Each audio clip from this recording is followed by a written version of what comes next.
আজ হলো 25শে মে। আজকের দিনে যে সমস্ত গুরুত্বপূর্ণ কারেন্ট অ্যাফেয়ার্স তৈরি হয়েছে সেই সমস্ত কারেন্ট অ্যাফেয়ার্স আমরা ডিসকাস করব, এমনকি প্রতিটি প্রশ্নের উপর ভিত্তি করে ইম্পর্টেন্ট ফ্যাক্ট তুলে ধরব যা বিভিন্ন চাকরি পরীক্ষার জন্য গুরুত্বপূর্ণ। তাহলে স্টার্ট করি।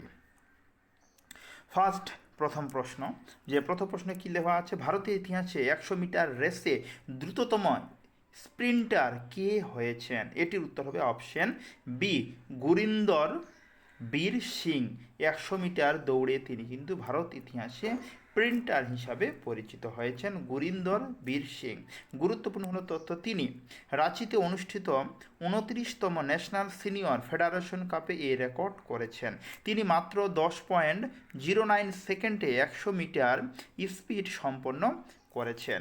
তারপরের প্রশ্ন, কোন ফুটবল ক্লাব তাদের ইতিহাস প্রথমবারের মতো ইন্ডিয়ান সুপার লিগ 2025-26 শিরোপা জিতেছে? কোন ক্লাব, কোন ফুটবল ক্লাব যে তাদের ইতিহাস প্রথমবারের মতো ইন্ডিয়ান সুপার লিগ বা আইএসএল, এর কি আইএসএল ইন্ডিয়ান সুপার লিগের পুরো নাম, 2025-26 শিরোপা হয়েছে? উত্তর হবে option C, East Bengal FC হয়েছে। গুরুত্বপূর্ণ তথ্য, ফাইনাল ইন্টাকাশিকে 2 গোলে হারিয়ে এই শিরোপা জয়লাভ করেন। আচ্ছা, গোল্ডেন বুটি পেয়েছেন ইস্ট বেঙ্গলের ইউসেফ এল জেজারি, কে নাম কি? Golden boot. নেক্সট পরের প্রশ্ন, 2025 সালে জাতিসংঘ military gender advocate of the year পুরস্কারের জন্য কোন ভারতীয় সেনা কর্মকর্তাকে বেছে নেওয়া হয়েছে? এটির উত্তর হবে মেজর অভিলাষা বারাক। কাকে নেওয়া হয়েছে? মেজর অভিলাষা বারাককে এখানে নেওয়া হয়েছে। আচ্ছা, গুরুত্বপূর্ণ তথ্য, তিনি লেবাননে রাষ্ট্রসংঘের প্রতিরক্ষা মিশনে কর্মরত। তিনি বর্তমানে কোথায় কর্মরত? লেবাননে। কোথায়? লেবাননে তিনি কর্মরত রয়েছেন। তিনি ভারতীয় সেনাবাহিনীর প্রথম মহিলা ক্যাম্ব্যাট হেলিকপ্টার পাইলট। তিনি ভারতের প্রথম কিন্তু ক্যাম্ব্যাট হেলিকপ্টার পাইলট। এবার যদি বলা হয় ভারতের প্রথম ক্যাম্ব্যাট হেলিকপ্টার পাইলটের নাম কি, তাহলে কিন্তু তিনি হবে যে মেজর অভিলাষা বারাক এই ব্যক্তি হবে। পরের প্রশ্ন, ভারতের কোন মহাকাশ মিশনকে সম্মানজনক গডার্ড অ্যাস্ট্রোনটিক্স অ্যাওয়ার্ড 2026 দ্বারা ভূষিত করা হয়েছে? গডার্ড অ্যাস্ট্রোনটিক্স অ্যাওয়ার্ড 2026 দ্বারা ভূষিত হয়েছে? উত্তর হবে চন্দ্রায়ন হলো 3। আমেরিকার সংস্থা কিন্তু এই অ্যাওয়ার্ডটি দিয়েছে। চাঁদের দক্ষিণ মেরুতে বিশ্বের প্রথম সফল সফট ল্যান্ডিংয়ের জন্য আমেরিকান ইনস্টিটিউট অব এরোটনিক্স বা AIAA এই পুরস্কার কিন্তু প্রদান করেছে। আচ্ছা, এখানে 27শে আগস্ট এই ল্যান্ডিংয়ের দিনটিকে জাতীয় মহাকাশ দিবস হিসাবে পালিত করা হয়, বা ভারতের মহাকাশ দিবস হিসাবে কোন দিনটিকে পালিত করা হবে? 23শে আগস্ট এই দিনটিকে ভারতের মহাকাশ দিবস হিসাবে পালিত করা হবে। এর পরের প্রশ্ন,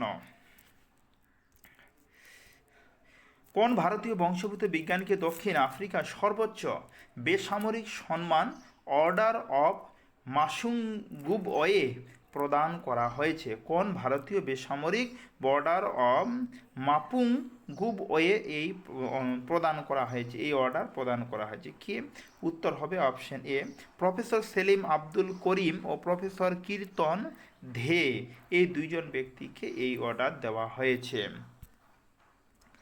আচ্ছা, জনস্বাস্থ্য গবেষণা ও সামান্য অবদানের জন্য দক্ষিণ আফ্রিকার রাষ্ট্রপতি সিরিল রামাফোসা এই পুরস্কার দিয়েছেন। এবার হলো কি কারণে তারা আফ্রিকায় এই পুরস্কার পেয়েছেন? জনস্বাস্থ্য গবেষণা ও সামান্য অবদানের জন্য এই পুরস্কার কিন্তু তাদের দেওয়া হয়। এবার এখান থেকে একটা প্রশ্ন আমরা আরও জানতে পারলাম যে দক্ষিণ আফ্রিকার রাষ্ট্রপতিকে সিরিল রামাফোসা হলো দক্ষিণ আফ্রিকার রাষ্ট্রপতি। 2026 সালের আন্তর্জাতিক বুকার পুরস্কার বা ইন্টারন্যাশনাল বুকার প্রাইজ জয়ী উপন্যাস তাইওয়ান ট্রাভেলস মূলত কোন ভাষায় লেখা হয়েছিল? মনে রাখবে, তাইওয়ান ট্রাভেলস, উপন্যাসটির নাম তাইওয়ান ট্রাভেলস। কোন ম্যান্ডারিন ভাষায় লেখা হয়েছিল? এটির জন্য আমরা এখান থেকে বেশ কিছু প্রশ্ন এর আগের দিনও তুলে ধরেছি। এটি মূলত চীনা বা ম্যান্ডারিন ভাষায় কিন্তু এই উপন্যাসটি লেখা হয়। গুরুত্বপূর্ণ হলো তথ্য, তাইওয়ানের লেখক ইয়াং শিয়াংজি বইটি লিখেছেন। এই বইটি কে লিখেছেন? এর আগের কারেন্ট অ্যাফেয়ার্স আমরা বলেছি যে ইয়াং শিয়াংজি বইটি লিখেছেন। ম্যান্ডারিন ভাষা থেকে অনুবাদ হয়ে এই পুরস্কার জেতে এটি প্রথম বই। পরের প্রশ্ন, ভারতের প্রথম ক্যাবিনেট স্তরের ডেডিকেটেড আর্টিফিশিয়াল ইন্টেলিজেন্ট পোর্টফোলিও বা এআই মন্ত্রণালয় তৈরি করেছে কোন রাজ্য? আচ্ছা, এখানে হলে কি dedicated artificial intelligence AI portfolio তৈরি করেছে কোন রাজ্য? উত্তর হবে কেরালা বা কেরলম রাজ্য কিন্তু এটি প্রথম তৈরি করেছে।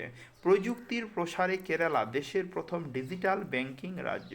প্রযুক্তির ব্যাপারে কেরালা রাজ্য কিন্তু আমাদের ভারতবর্ষের কিন্তু প্রথম ডিজিটাল রাজ্য। কেরালা সিনিয়র সিটিজেনদের জন্য আলাদা বিভাগ তৈরিতে অগ্রণী ভূমিকা রাখার জন্য এটি মূলত তৈরি করা হয়েছে। তারপরের প্রশ্ন, ভারতের প্রথম বেসরকারি খাতের মেরিন গ্যাস টারবাইন কমপ্লেক্স কোথায় স্থাপিত হতে চলেছে? ভারতের প্রথম বেসরকারি খাতের জন্য মেরিন গ্যাস টারবাইন, মনে রাখবে কি বললাম, মেরিন গ্যাস টারবাইন মনে রাখবে কোথায় স্থাপিত হতে চলেছে? অন্ধ্রপ্রদেশ, বিশাখাপত্তনমের অন্ধ্রপ্রদেশে এটি স্থাপিত হতে চলেছে। গুরুত্বপূর্ণ তথ্য, এটি ভারত ফোর্জ কোম্পানির দ্বারা হলো তৈরি। আজ নৌবাহিনীর যুদ্ধজাহাজের ইঞ্জিন মেরামত এবং স্বদেশ প্রযুক্তি বিকাশে এটি সরাসরি সহায়তা করবে। তাহলে যদি বলা হয় এর উদ্দেশ্য কি, কী কারণে এটি তৈরি হয়, তাহলে নৌবাহিনীর যুদ্ধজাহাজের ইঞ্জিন মেরামত এবং স্বদেশি প্রযুক্তি বিকাশে গুরুত্বপূর্ণ ভূমিকা পালন করবে। পরের প্রশ্ন, নাম্বার 2026 সালের দ্বিতীয়ার্ধে চাঁদের দক্ষিণ মেরুতে জল ও সম্পদের খোঁজে চীন কোন চন্দ্র মিশন চালু করেছে? 2026 সালের দ্বিতীয়ার্ধে চাঁদের দক্ষিণ মেরুতে জল ও সম্পদের খোঁজে চীন একটি মিশন চালু করেছে।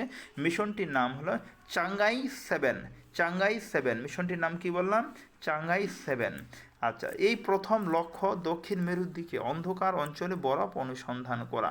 চাঙ্গাই-7 এই মিশনটির লক্ষ্য হলো কি দক্ষিণ মেরুতে বরফ অনুসন্ধান। 2031 সালের মধ্যে চাঁদে স্থায়ী গবেষণা কেন্দ্র তৈরির লক্ষ্যমাত্রা নিয়েছে। 2031 সালের মধ্যে চাঁদে স্থায়ী গবেষণা কেন্দ্র তৈরি করার জন্য কিন্তু এটি দক্ষিণ মেরুতে পাঠানোর পরিকল্পনা নিয়েছে। পরের প্রশ্ন, ভারতের প্রথম exchange traded weather derivative contract rain Mumbai কে চালু করেছে?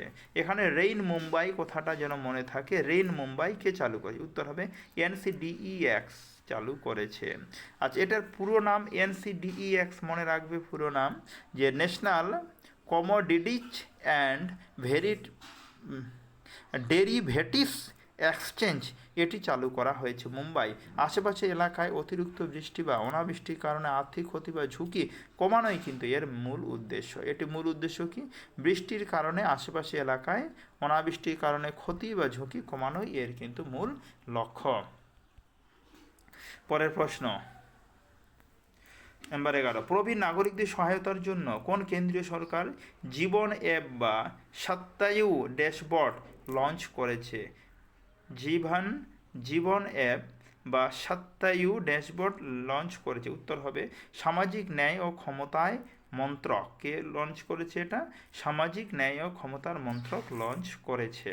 গুরুত্বপূর্ণ তথ্য, জিভান এর পুরো নাম joint elderly empowerment and virtual assistance network এর পুরো নাম। সত্যায়ু সিনিয়র কেয়ার গিভারদের জেলাভিত্তিক তালিকা প্রদর্শনের একটি ড্যাশবোর্ডকে সত্যাভু বলা হয়। তারপরের প্রশ্ন, সম্প্রতি সংবাদে